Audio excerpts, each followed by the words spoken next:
Թևոսյան 1 դրոպ 3 բնակելի համալիր, քո երազանքի բնակարանն արդեն պատրաստ է։ Գնիր բնակարան տարաժամկետ վճարման տարբերակով, վայելիր այն ամռանը։ Իրականում կարծում եմ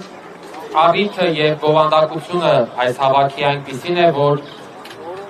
միանշանակ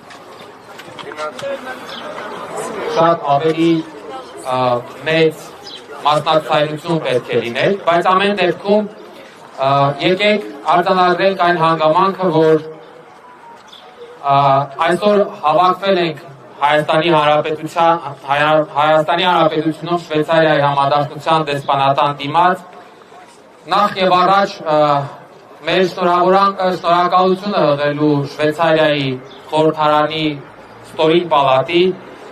ազգային խորհրդի բոլոր այն անդամներին, որոնք որ դեռևս 2024 թվականի դեկտեմբերին ընդունել է բանաձև, որը կոչվում է խաղաղության համաժողով Լեռնային Ղարաբաղի համար, եւ որի հիմնական ուղերձը այն է, որ Շվեյցարիայի խորհրդարանի ստորին պալատը համաձայն չէ այն ամենի հետ, ինչ կատարվել է Արցախի ժողովրդի հետ, եւ գտնում է, որ Արցախի ժողովուրդը պետք է հնարավորություն ունենա լսված լինելու, պետք է ձևավորվի հարթակ, որը հնարավորություն կտա Արցախի ժողովրդին ներկայանալու եւ քննարկելու իր իրավունքները, այդ թվում նաեւ վերադարձի իրավունքը։ Գիտեք, սա շատ կարևոր նշանակալի քայլ է եւ ինձ համար անձամբ որևէ ձևով տարօրինակ չէ, որ այդ քայլը հենց նախաձեռնվել է եւ իրականացվել է Շվեյցարիայի նման պետության կողմից, որովհետեւ տարիներով, չեն սխալվի, դարերով դա մի պետություն է, որը մշտապես իր գործով ապացուցել է, որ բարձր է գնահատում եւ առաջնային է համարում մարդու իրավունքներն ու հումանիզմը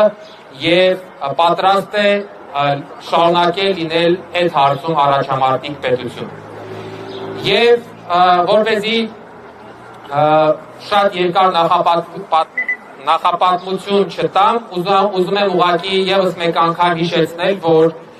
այսօրվա հավաքի նպատակներից մեկը նաեւ նա է, որ մեր խնդրանքը ուղենք Շվեյցարիայի խորհրդարանի վերին պալատի պատգամավորներին, թվով 46 հոգի, մարդիկ, ովքեր սույն թվականի մարտի 18-ին քննարկելու է խորհրդարանում նույն բանաձևը ընդունելու հարցը։ Եվ եթե այս պալատում եւս բանաձևը ընդունվեց, ապա այն օրենքի ուժ է ստանում եւ դրանից բխում է, որ Շվեյցարիայի կառավարությունը պետք է համապատասխան քայլերը ձեռնարկի այդ բանաձևում ամրագրված պարտավորությունները եւ պատասխանատվությունը ի կատարածելու համար։ Ես ուզում եմ այստեղ հավաքված բոլորի անունից եւ 100 հազարավոր մեր հայրենակիցների անունից դիմել Շվեյցարիայի կանտոնների խորհրդի կամ պարլամենտի վերին պալատի անդամներին եւ ասել, որ ստորին պալատի կողմից ընդունված բանաձևը մեր ժողովրդի համար որպես հույսի եւ լույսի շող է։ Եվ մենք ուզում ենք, որ մենք խնդրում ենք, որ վերին պալատը եւս հավատալի մնա մարդու իրավունքների հումանիզմի գաղափարներին եւ եւս կանաչ լույս վառի այդ բանաձևի համար։ Կանգնի,